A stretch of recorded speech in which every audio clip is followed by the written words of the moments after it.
Hi folks, it's another ripping episode of Legends with Bevo where I chat to AFL legend premiership player Wayne Schwass and also a legend of pranks as we find out today. I'm not kidding you, 14 dozen eggs would get thrown at the house, in the wall, didn't matter. And he's also the PukaUp founder, that's in terms of mental health. So we'll find out how he's overcome his own mental health battles and some tips for those that might be struggling out there. This plus much more on Legends with Bevo. G'day, I'm Wayne Schwass, founder of PukaUp. Played a little bit of local footy and you're watching Legends with Bevo. Welcome to Legends with Bevo. Thanks to Anytime Fitness Glenelg. If you find anything spoken about in today's episode distressing, please contact Mental Health Emergency on 131465. Wayne Swatta Schwass, great to have you on Legends with Bevo for a chat, mate. How's everything going over there in Victoria and PukaUp? Thanks, Bevo. Appreciate the invitation to join you. It's been an interesting year, 2020, for a lot of people across our great country, but living in Melbourne, it's been the best way of describing the last 6 months is it's felt like we've been running a marathon with no finish line every week. And our Premier made some announcements recently, which has just been a tremendous relief for a lot of people, myself included, and fingers crossed over the coming weeks we get a few more restrictions being lifted. It's quite surreal, Bevo, that this may sound funny to your listeners, but when you've been in lockdown for 6 months and you now drive around Melbourne and see other human beings sitting in cafes, in restaurants and pubs, you just sit there and go, is this really happening? Because that's been our life for 6 months. So we've got a bit of our freedom and our liberties back. It's a tremendous relief for a lot of people. And we're going okay. Thank you. Oh, that's really good. And we'll get to PukaUp in a moment and also the relationship that you've had between PukaUp and eHarmony as part of Mental Health Week a couple of weeks ago. But we'll start with a bit of funny stuff. We saw on the weekend your former coach, Dennis Pagan, winning with Johnny Get Ugly in the Victorian Derby, his very first ever Group 1. What a story that was. And perhaps tell us about the lighter side of Dennis Pagan. And we saw that emotional side to him on the weekend as well. Well, I think I saw the lighter side on the weekend because we didn't see. I've never seen him get emotional like that before. I know Dennis in obviously a different environment and a different time where he was the coach of the Kangaroos. It is a great story. He's a two-time premiership player. He's the Kangaroos' greatest and most successful coach of all time. He's a revered figure in AFL football. He's got a provisional training license, which means that he can't train horses for other people. So he's been training his own horse for the past 4 or 5 months with his provisional license. Goes into the Amy Stakes. It's about 150, 160-year-old Group 1 race, and he wins it. It's just a phenomenal story. He's 73 years of age. He obviously loves horse racing. He loves his horse. And I must admit that when I was watching it, and I did watch it, my dad texted me later on. He goes, "Did you see Pago's horse one?" I said, "Yeah." He goes, "Geez, he got emotional." I said, "Yeah, that's the bit I can't get my head around because I'm used to this bloke losing his cool, blowing his stack, giving somebody a spray. Sometimes that was me, but I just think it was, one of the great, beautiful sporting moments of 2020. And he did all right out of footy, but $1.2 million went into his bank account, and that's not taxed. And I wouldn't mind having a tenth of that. But anyway, well done to him, and it's a great story. No, well said. You've answered it well.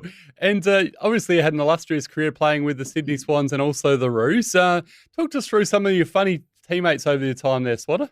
Funny. Well, when we played with Dennis, there wasn't a lot of fun because he was hard, he was tough, he was uncompromising.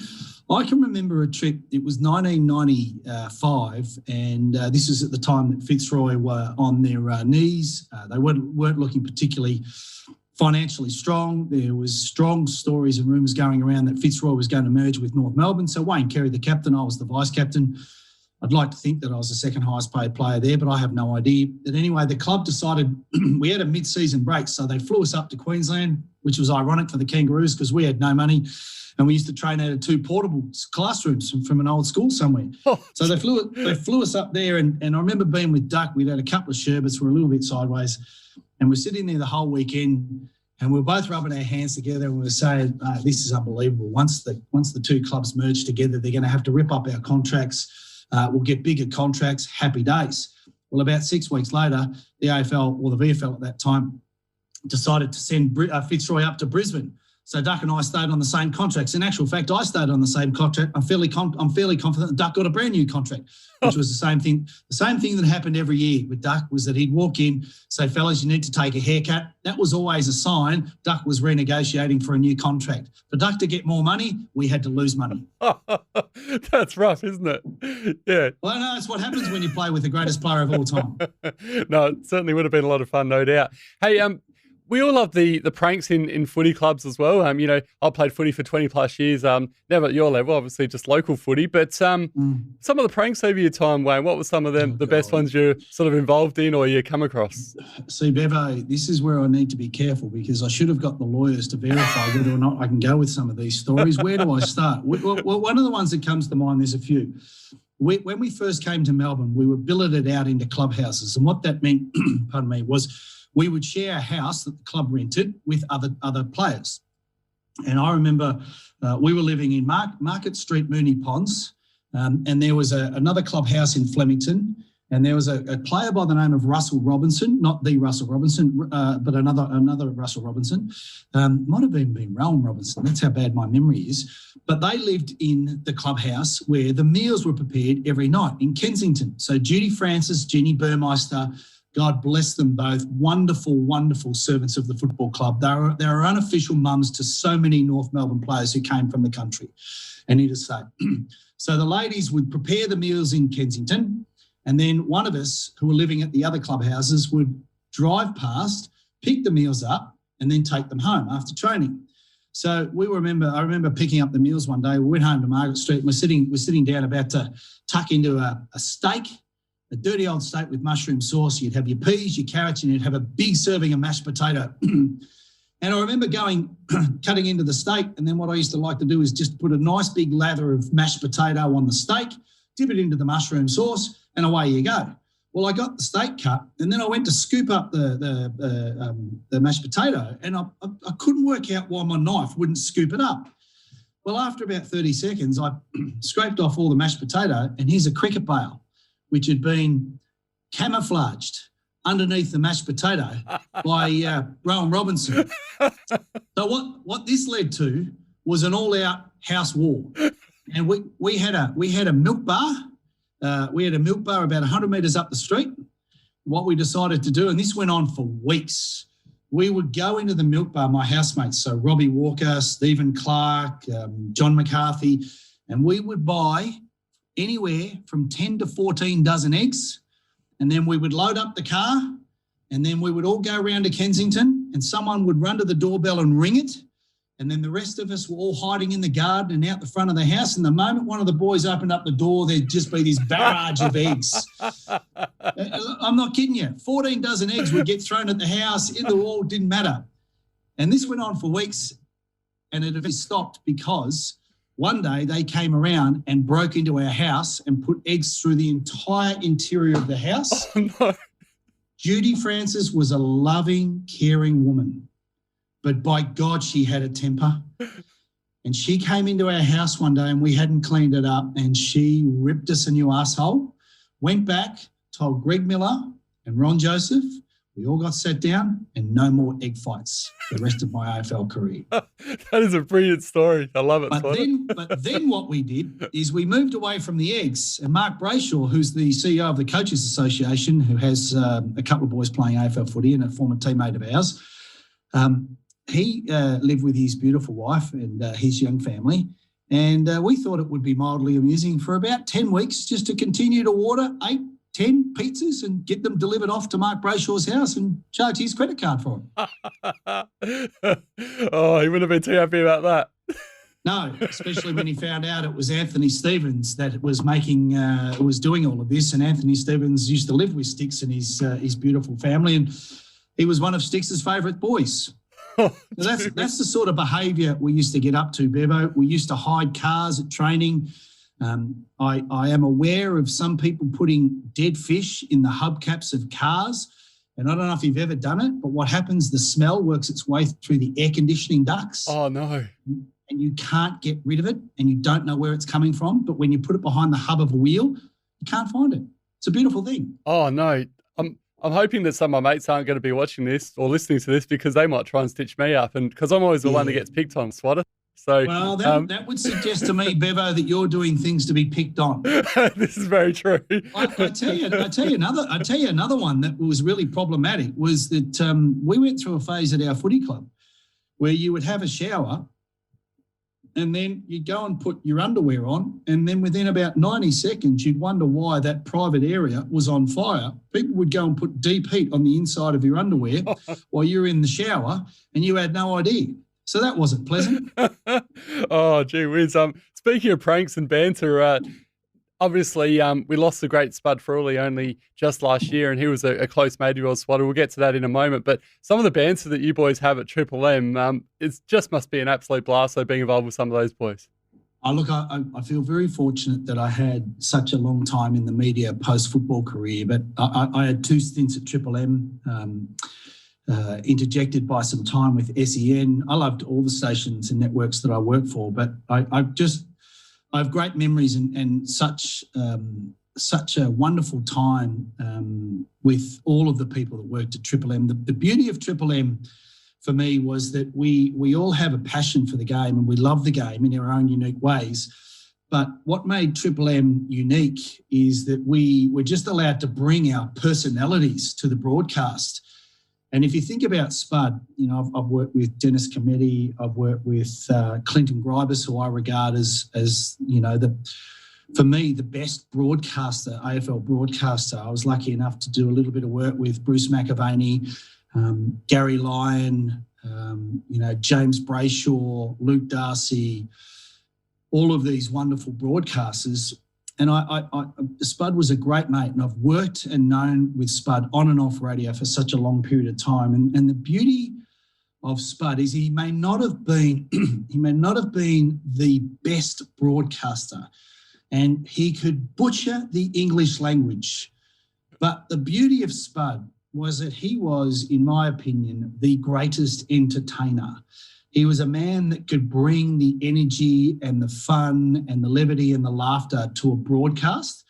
He was self-effacing, which meant that he wasn't afraid of having fun with himself. And one of my fondest memories of Spud, and there were so many, was that we would work on radio, and you could just see that he had something he wanted to share with you, and you're never quite sure where it was going to go. And if you're the host, that's a bit of a nightmare because you're not sure if you're going to have to rein him in or try and shut him up. The problem with Spud is if you gave him half a chortle, so a little, that was enough. And then all of a sudden, if he thought that you were starting to laugh, that was the gates would open and he would just go 100 miles an hour. And before you knew it, there's 10 minutes of radio. You're not sure what's just happened. You're crying with laughter. He's rolling around having fun. And I just think that he's a big loss to radio. He's a big loss in life, but his ability to entertain people is second to none. And he was just a magnificent broadcaster and a magnificent person. Yeah, well said. I remember the Saturday Rub, or still is one of my favourite things to listen to during the footy season, and the bounce as well. It's not the same without the great man on there, Swatter. No, we miss him dearly. We do miss him dearly. Like a lot of people, I think about him often. It's still hard to come to terms with that he's gone. But what a life. And I'd like to think. I don't know the answer to this, Bevo, but I'd really love to think that he understands somehow how universally admired and loved he was. It takes a special person to be universally admired and loved, and I think Spud is a through and through St Kilda man, but it's the work that he did post-football that I think endeared himself to so many people. And, you look at the turnout at the funeral, it was broadcast by Fox Footy Live. And the thing that I heard for a couple of months, obviously at the time, but for a couple of months afterwards, was that so many people said, I've never met him, but I felt like I knew him. And I think that's testament to the impact that he had on so many people. Yeah, again, well said. Certainly was a very interesting character, that's for sure. Now, we should get to the topic of mental health because fortunately you've overcome mental health. You mentioned Spud, who unfortunately we lost because of the mental health battle that he sort of went through. But, you know, you've come through the other side and gone through a hell of a time. Credit to you for that, Swatta, and now you've started up PukaUp. Tell us more about PukaUp, though, what it's all about for those people out there that don't know about it. So it's a social enterprise, Bevo, which we established in March of 2017. I'd spent the previous 5 years working in corporate Australia in a telecommunications role, and I've always had this desire to want to help other people. I just have a lived experience with these type of conditions. It doesn't make me any better or any worse. It's just my journey. I manage my well-being on a daily basis. I'll be on this journey for the rest of my life, and I'm okay with that. I've actually made peace with that. But what I realised when I was working in the telco industry, that I was getting well paid. I could sell any form of technology to a business which allowed them to do things more effectively and efficiently. But every time I walked out of the business that I sold something to, there was a transaction of goods and there was an exchange of money. But more importantly, there was no positive impact on a single life within that business. And I'm a purpose-driven person. It's really important to me that whatever work I do, there's purpose to it, there's meaning to it, and there's the potential of impact associated with it. So fortunately for me, I have an incredible mentor, a man that I've known for 15 years. We had successfully established a charity in 2006 and we ran that until 2010. We closed that down. We've stayed friends and he's been a mentor since 2006. And around about 2016, I'd really made a conscious decision to ramp up my advocacy via social media. And my mentor had been watching this, and in early 2017, he came to me with a proposition, and his simple question was, do you think you could have a bigger impact if you were full-time back into the wellbeing space? And I said, yeah, I do believe that. So fortunately for me, that led to a decision where his private equity company invested some seeding capital that allowed me to bring PukaUp to life. We're coming up towards 4 years. And our vision, Bevo, is to eliminate suicide. Now, for a lot of people, that might be an unachievable goal and that might be really aspirational. But we believe that that's possible. And the reality of this optimistic aspirational goal is if we don't set the goal, we'll never achieve it anyway. So what we are committed to doing is our vision is to end suicide completely. But the way we're doing it is different to the way that we approach suicide prevention historically in Australia. And this is important. It's a long-winded answer, but I think it's important to give people an understanding of what we do and why we do it. Our goal is to end suicide, but the way that we achieve that is by getting upstream, which means not staying in the space of crisis. The way that we approach suicide prevention in Australia, and this is not critical, is there's two things that happen consistently. People wait until they get really sick before they start to think about getting help. And the way the system and the services are set up, they're set up in the crisis space. So someone needs to present in crisis before they start to get admitted into these services. We've done this historically in Australia for decades. The problem with that is that we've got more people in crisis, a system which is overwhelmed, under-resourced and fundamentally flawed, which means when you overlay the impact of COVID, we've got a system that can't respond to the increasing number of people who are now in crisis because that was already happening pre-COVID. So our positioning is that we don't want to work in that space. Those services need to continue to do their job in that pointy end of mental health conditions and crisis. But we want to move completely up the other end, and our objective and our mission is to develop education programs that empower people and teach them what does wellbeing look like, what does it mean to me, and what are the tools and strategies that we can teach people to develop so they can stay healthy. And what I mean by that is 1 in 5 people in any 12-month period in Australia will live with a significant mental health condition. And predominantly that's anxiety or depression. 20% of the Australian population, which is 5 million people, will be living with these conditions today. And some of these people will be your audience. We need to support these people. But we actually think the focus needs to shift from just the 1 in 5 to what are we doing to help the 4 in 5 people stay healthy and prevent people from developing mental health conditions. So our mission is to educate people so they can begin to look after their mental health in exactly the same way or similar ways that they do with their physical health. 99% of the population understand the importance and need to look after physical health. Less than 20%, and I've worked in this space for nearly 16 years, conservatively, less than 20% of people have made the same connection that physical health is important, so is their mental health. Our job is to help everyone make that connection and then give them the tools that allow people to look after their well-being, because everyone, 100% of the population has well-being. So what can we do to help people look after it? That's what we do. Absolutely well said, mate. Yeah, give you a round of applause for that one. Thank you. Now, recently you teamed up as part of National Mental Health Week with eHarmony. We see all the adverts on eHarmony about, people looking for relationships and this sort of thing. It's quite an interesting, partnership though, Swatta. Tell us more about this. Yeah, look, it's eHarmony is obviously a dating platform. But importantly, what eHarmony have done recently was they commissioned some research. And the research was focusing on the male demographics within the community that uses eHarmony. Because what eHarmony and PukaUp have acknowledged and recognised, and this is one of the reasons why we partnered together, was because that we live in a world that perhaps doesn't encourage men to be able to step forward and begin to communicate about challenges or issues, emotions, fears, insecurities that they might be experiencing.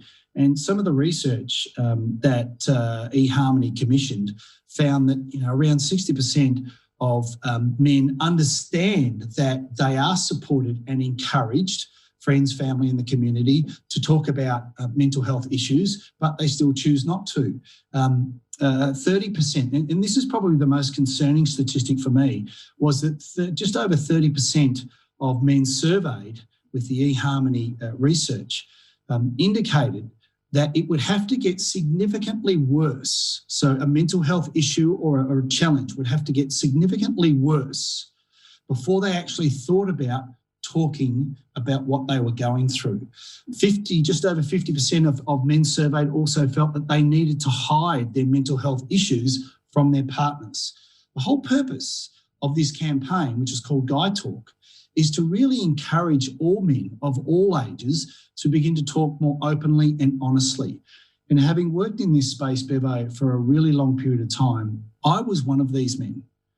I hid my conditions from my wife, from my parents, from my family, from my teammates, not my wife, I should say. My wife, 2 doctors and a psychologist were the only 4 people that knew. Everybody else that I knew, I didn't tell anyone for 12 years. So the reason why I didn't tell people for 12 years what I was going through was because of fear. Fear of people judging me, fear of people seeing me as weak, fear of people losing respect. I didn't want to lose my career. I didn't want to lose relationships, and I certainly didn't want to lose opportunities. But the other really important reason why I didn't talk was because I didn't have the communicational tools to talk, nor did I have the confidence. And what I mean by that, Bevo, is this. I could talk to anyone about my career.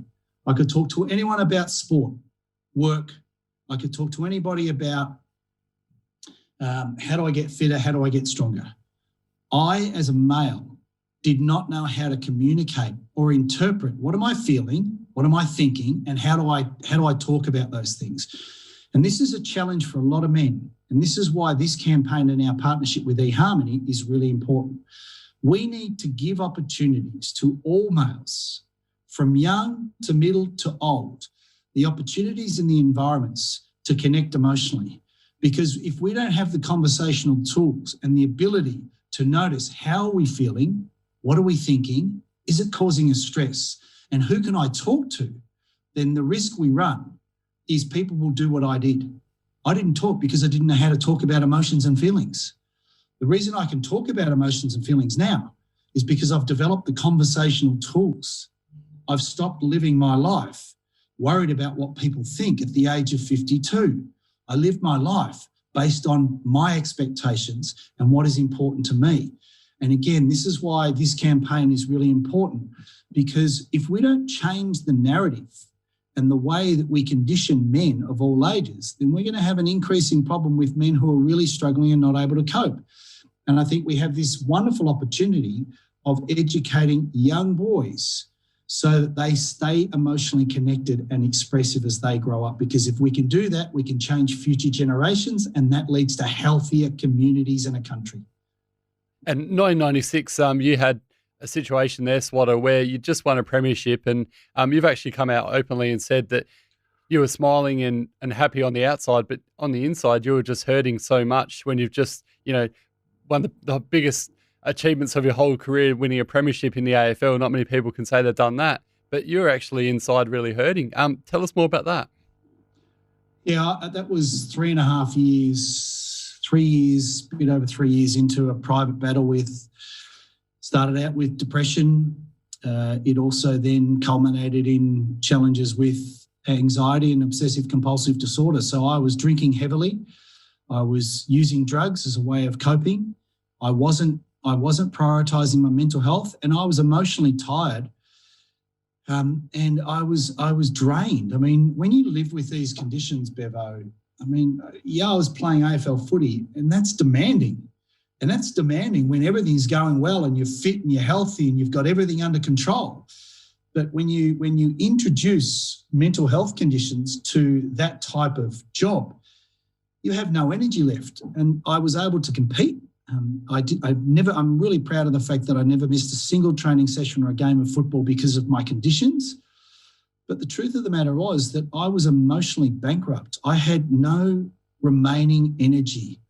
Every day I woke up since the 9th of August, 1993, on the day that I was diagnosed with depression, until that beautiful day in September of 1996 when I became a premiership player with the Kangaroos. Every day I had hid the fact that I had mental health conditions from everybody bar two people, my doctor and my wife. Not a teammate, not a coach, not a family member, not a supporter or a sponsor knew. So I'm blessed that I am able to say that I'm a premiership player, and that is such a special moment in my sporting career and life. But at the same time, I was tired. I felt and was thinking that the only option I had available left to me to end what I was experiencing at a personal level was to hurt myself. And that was the thought. They were the thoughts of a desperate man who was really tired and in a lot of discomfort, who hadn't accepted he was unwell, who was self-medicating, and who was doing things that were cannibalizing his health. And I think it's really important. I think it's really important to me, for others, that I use the platform that I have to educate people about the impact of these conditions, because on the surface, 99.9% of the population would have rightfully thought, premiership player, how good, must be so happy. In one respect, I was. But I used that as a jarring opportunity to challenge people that this is what suicide and suicidal ideation, which means thoughts of suicide, can look like. You can be a premiership player on the biggest stage in your sport nationally across the country and be still thinking about hurting yourself. And that's the reason why I shared the image. Yeah. Swatta, well done to you. Obviously on your amazing AFL career, but most importantly that you've been able to overcome these mental health battles, and now, like you said, speak about it openly, because it would have been so tough to, on the outside be celebrating a premiership, but on the inside be going through such a tough time. So credit to you, mate. Hopefully we've changed some people's lives today by talking about this, and most importantly, if you are going through tough times, there is people out there to help. And I'll certainly be sharing this with all the mental health people out there, mate. And once again, thanks for giving your time. Well done on everything with PukaUp and the partnership with eHarmony. Thanks to Keryn from Swatta Communications as well for teeing up this chat. No, I appreciate it, Bevo. If I can just finish by saying, we have talked about suicide. If people who are feeling uncomfortable or this has been triggering, want to steer them to Lifeline, 13 11 14. And then also importantly, Bevo, if people want to learn about strategies and tools that they can develop, jump on the PukaUp podcast. Every episode in partnership with AIA Vitality is a potential strategy or tool that people can develop, which then allows them to look after their wellbeing. Really appreciate the chat, mate. Thanks for the time. No, thank you so much, mate. Really enjoyed it.